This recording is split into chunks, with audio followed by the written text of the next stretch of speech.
Hello guys, good evening and welcome to May Daily Channel. For today's vlog guys, as you can see, nanghinglo ko sa balay. Gikan ni katong nag-drive ko. Gikan ko ila mama. Dayon kapoy kay ang akong paminaw kay nag-drive ko. Di day lalim mag-drive no. Di yun siya lalim kapoy day siya kay duol-duol ragali to pero kikapoy ko pero wala ko'y choice. Pag-abot sa balay, kinahanglan ko manglimpyo kay nagkayamukat jud ang balay as in hugaw kaayo ang among lababo, among dungaganan, ug ang amuang lamisa. Kinahanglan gyud siya everyday ni mo limpyuhan kay mga bata sad no. Ano gid siya basta na tao, so it's an indication nga happy imong balay no kay daghan kay kaghingluonon. Ang uban mingaw ilang balay kay wala sila anak. Dili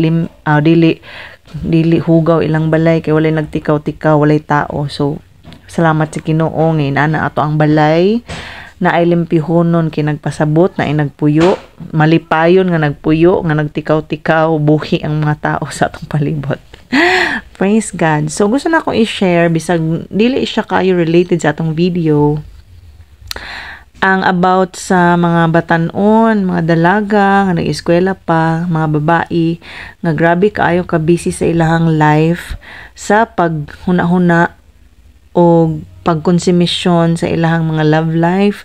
Bisag nag-eskwela pa sila no, grabe ang ilahang kagulanan kung kinsa ilahang piliun, si number 1 ba nga nanguyab, si number 2 ba nga afam, etc. etc. So I know nga bisag nabasa lang nako ni siya sa among page, sa among group sa mga woman, naapon ni siya rampant. Makita nato nga ang generation karon lahi ra gyud compared sa una. Kay sa ato ang panahon sa karon, murag bata pa gani kaayo, exposed na sila sa mga kissing, sa mga uyab-uyab, nga magdili bitaw maulaw, nga bata pa kaayo ga uyab-uyab na. Whereas ato ang mga time sa una, murag mahadlok man ta kay ato ang nahuna-hunaan katumang mga istorya sa atong nanay nga pagunita na ka sa kamot, diretso minyo. Nya makitaan lang mo dira nga mag-uban mo, lain na, ipakasal na mo, something ingon ana. Karon wala naman, dili na nato siya mabalik, lahi na gid ang flow. So kani siya murag isip tambag no, while maglimpyo ko ra sa inyong balay, makita ninyo kung unsaon ako na pag magic nga mahawa na siya tanan. Charot. So hawano na to na siya da, pero while maghawa na siya dira, inana ang trabaho sa mama. So kung dili ka ready nga magtrabaho, maghinglo, nga bisag kapoy ka, mo na imuhang ati manunon para dili gubot ang inyong pamilya. Ikaw day nga nagtan-aw ani day sa pagkiat-kiat day, char. Dili sa magkiat-kiat, magpaabot kung kano sa ang right time. Kano sa man day ang right time ate. So as your ate ni siya. So untana na amoy ma-learn ani nga video no. Ang ako ikatambag, mura po ko ngayon magtambag-tambag ang ako ang life. Dili ba jud ning ana ka perfect, pero based on my experience and learning sa life as 36 years old woman, so mga batanon, kung maari, kung mahimo, dili sa maguyab-uyab, dili sa magkabisi sa pagpangita o sa pagtagad sa mga nangulitaw. Kung dili pagyud ka ready nga magminyo kay ngano man, naay posibilidad nga imbis dili pa nimo right time, dili pa time frame nimo anang pagminyo-minyo, kay naman gitay level no sa atong nay bata pa ka, nag-eskwela, ni graduate, ang pwede na maminyo hangtod nga mag-business mo, mag-uban mo, matigulang, mga matay, ana. So, napa mo sa level karon nga mag-eskwela sa mo. So, ayaw sa ninyo dungan-dungan na ang inyuhang kanang kabisi bitaw. Ikaw day ate, wala ka nag-uyab-uyab ate. Sa tinuod lang, wala ko nagpataka-takag uyab sa una kay nagrespeto ko, working man ko unya. Lisod kaayo maguyab-uyab nga naa sa laing balay. Pero ako to siyang gipasalamatan nga nakapaminaw ko sa mga advices sa mga tigulang. Unya stricto kaayo sila. Kay nga naman kung wala siguro basig sayo pug ko nabuntis unya. Syempre kanang daghan man ang nanguyab sa ko bisag dili ko ning anak kag gwapa no. Adyo mga lalaki nga testingan jud ka ba kung asa ka taman. Musugot ba jud ka o dili, bisag kapila na nimo dilian, maningkamot jud, mag-effort gyud.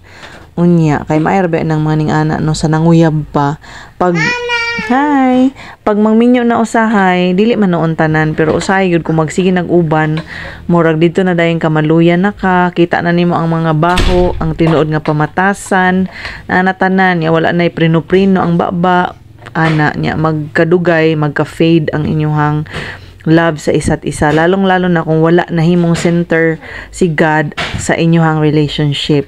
So what you should do as a student, maningkamot ka nga dako ang imuhang grades, dili ka ma-distract, kay imuhang goal mo lampos jud ka.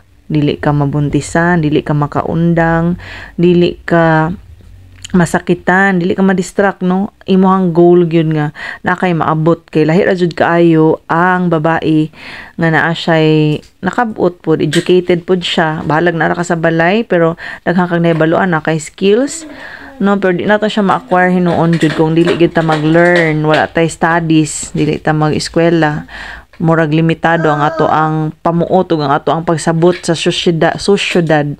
Dili nato kay magkuan, mura bagluoy ta kay even kanang paggamit og cellphone, paggamit og laptop usay mahadlok ta, no? Kung wala ta nang eskwela, wala ta na expose sa daghan kaay nga mga bag-o nga mga butang technology, mabehind ka sa mga panghitabo.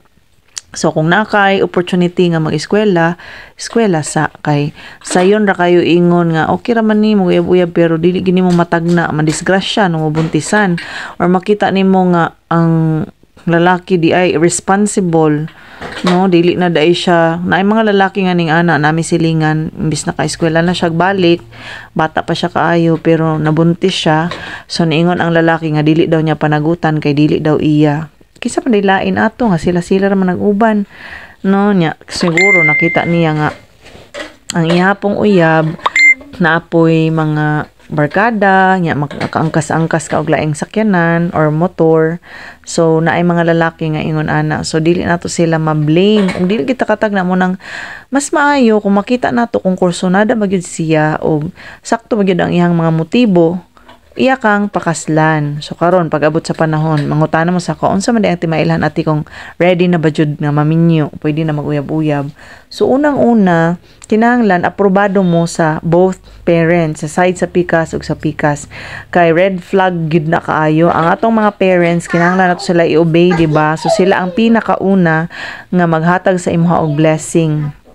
Once maingon ang imong parent nga okay na siya, kay formal, edukado man, unya tarong man pod, ana kaila man ang panid-an, murag himbisan, ano, so kung approve gali sa imuhang mama, okay, go. Mo na siya ang pinaka number 1. No, pero before ka mo mangita og kanang mayon ka nga pwede na ni kaning ani paila-ila, kana nang nakahuman na og eskwela, kung pwede ang lalaki na itrabaho, stable na sa trabaho, nga ikaw pod nakahuman na ka, stable na ka na kay trabaho, kay nga naman mo separate magid mo sa inyong ginikanan. Pag uyab-uyab murag lami man jud ng paminaw basta mag-uyab-uyab, no? Kay okay pa jud kay na siya, kay murag na pa magud mo parents, so naitighatag pagkaon. Pero kung kamo na lang, nako ay sudjud day, pag kamo na lang kinahanglan na amoy pagkaon, kinahanglan na may kapalit og bugas, amoy sudan, kay mao naman pag magkutoy na ang tiyan, gutom na, mag-away na. Perti na nimong niwanga na larlar na ka, kay wa na kay pahulay, wa na kay kay tarong kaon. Ang pagpanganak gani, sus kung walay mama sa ko ang bana nga nagatiman, no, kay duol man to si nanay sa amo, kay duol man mi sa ilang balay, hatdan in taong ko perminti og kanang sinabaw, no, lutuan ko kung mag-snack sila mahapon, na ajud ko apil jud ko ana, lutuan yag sayo ang ihang bana, kay idara na iyang bana tigulang na, apil jud ko ana, di jud ko makalimtan mo nang forever thankful ko nga ingon ana giplastar sa Ginoo tanan. So ikaw ati nagpaabot ka? Yes, nagpaabot ko. Kay ingon akong mama na kayo sa gid pag-uyab-uyab na, kay ni-graduate nimo pagkaugma pwede na dayon ka magminyo, o di ba? So pa dayon ako nakita-an nga time mga ko ang naminyuan, kay naghulat ko nga naa jud tao nga kursunada jud siya nga makigminyo, duha guys sila kursunado magpakasasako, pero syempre mo na dayon to gi-apply na ko nga asa man ang butaran sa ako ang ginikanan ani, o di ba? So nangutana ko sa akong mama magpapa sa ilang pag-observe na sila ikaingon, so maminaw ka kung sa ilang tambag, kay walay tambag sa ginikanan nga makadaot sa mga anak. So maoto okay kani, kay approve. Sunod, kung naamo yung mga spiritual leaders, mga pastors ninyo, gipaila-ila po dayon ko niya sa iyahang pastora og siya po gipaila-ila nako sa pastora po namo. So sila po na sila ikasulti kung mugo gali sila na sa blessing, okay ka na, sige buutan man na siya. Kailaman mi ana sa iya, okay man na siya. Oo, so naay blessing, okay, ikaduha to siya nga kuan. Og sa mga igsuon og sa mga auntie didto nananghid gipaila-ila. Ako mga igsuon dili buto atong isa, naghubog-hubog gyud sila atong nga time, mga bata man sila, bata pa man ko na gipamalayan ko, bata pa ko gipanguyaban. Ba, dili siya bata kanang murag di pa gyud dapat no kay 23. Nag-expect sila nga murag after pa pud unta na sa kwan, pero feeling mo ginako ato ready na jud kay ko, ambot ato nga ano to, pero mao na giingon nga daghang plano ang tao, pero plano pod sa Ginoo gyud ang atuman. So wala mi nagmahay kay naman mi upat ka anak na karon. At the age of 36, ang pinakamanghuran is mag 3 years old. 3 years old na siya kay hapit naman yung birthday, no, days na lang. Dayon ang kinamagulangan is grade 6 na siya. So tag 3 years ang gap, 2 years kapin. So okay jud kaayo na plaster siya niya. Graduate man pud ko na ko'y trabaho parehas mi teacher. So ingon ana dili ta magdali-dali kay dili lalim ang life as a married couple. So it's okay na ma-delayed, madugay basta imuha jung gipaabot o gipangay sa Ginoo kaysa sa daghan kaayo karon nga nagmahay na nga naminyo sila kay mao ni mauna. Kay abi nila lagi sayon ra ang magminyo. Karon nagmahay-mahay na, gusto na mo balik sa pagkadalaga o pagkaulitawo. Unya tungod kay dali ra kaayo ang bulag karon, lahi na pud ang partner. Inaana na lang ang mindset, pero sa tinuod lang dili gyud na siya mao ang kabubuton sa Ginoo. Kung ato jung subayon ang lagda, ang mapa nato sa to ang life, ang Bible, dili gyud gusto ang Ginoo nga naay mga kanang divorce nga mahitabo or bulag, no, kay kung kintahay mo bulag ang babae or ang lalaki, siya ang nagtukmod sa iyahang kapartner nga mahimong makasala, adultery.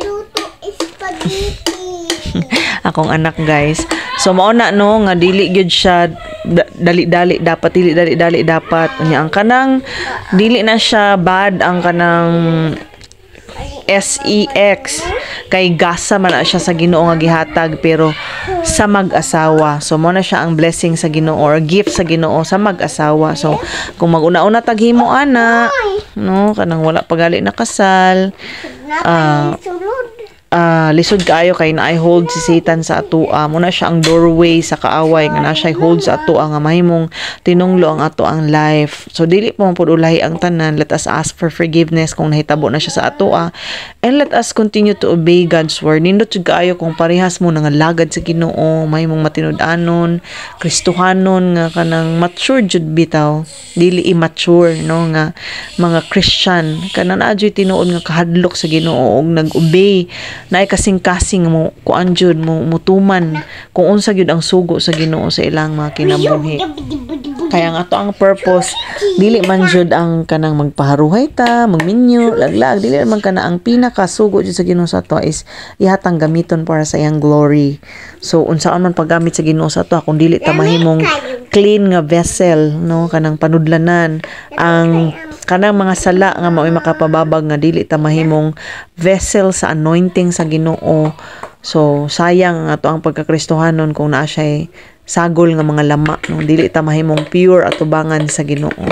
So muna nga untana kaning mga batan-on karon, ako'y laing pangandoy kung dili mahimong makapangalagad gyud sa atong buhi nga Dios, nya maplastar ang ilang kaminyoon pag-abot sa panahon, makakita sila og mga minyoanan, mga dalaga both, no, ang ulitaw pod makakita mo og mahimo ninyong kapari sa kinabuhi nga duna jud kahadlok sa Dios, dili dali magbinuang, dili mag-cheat, dili katagaan og kasubo, no, kay kung lalaki nga mahinadlokon sa Ginoo, dili siya dali-dali makahimo sa mga butang nga dili iya sa Dios nga nang makapasakit sa imo, dili maghatag og kalipay, maghatag nimo kagul-anan kanunay, no, mangbisyo, mangbabae, may barkada, dugay mo uli, agoy lisod kaayo ang pamuyo kung ning ana, wala mo'y plano sa inyong future or ikaw naa niya siya wala, lahi ang iyahang mga plano pod, dili sakto ang goal niya, irresponsable, dili gani mohatag og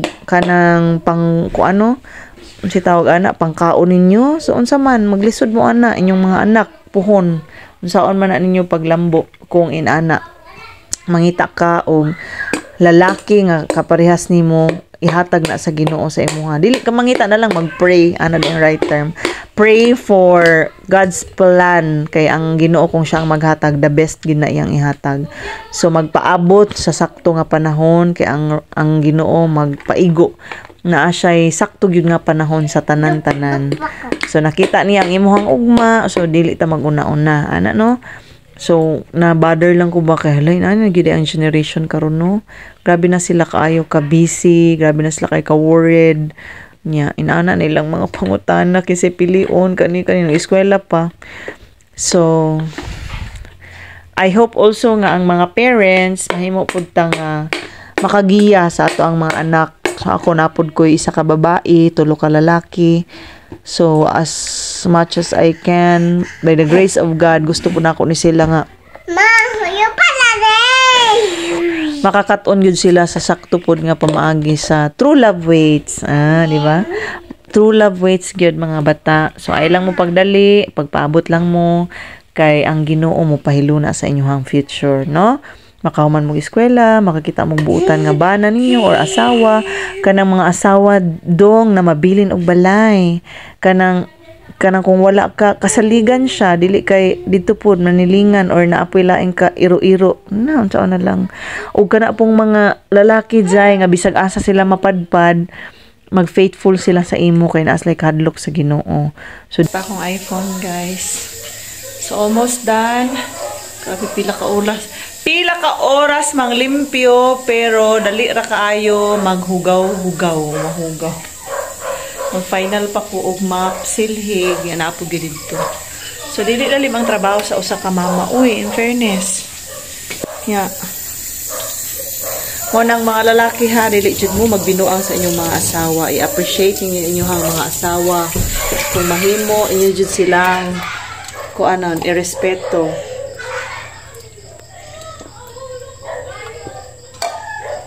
Kung naara sa balay inyong asawa, kung work from home man na o dili, ayaw taon ing na nga ka ng kuan. Uy, naara ka sa balay, wa kay trabaho. Kay unsa day nang naa sa balay, di day na trabaho. Mas kapoy pa ang trabaho nga nasa balay, dong. Char. Kay mo post ako kadali, kay ang singot na ko tagaktak, tibok adlaw na ni akong singot ako ilis-ilis. Iyo.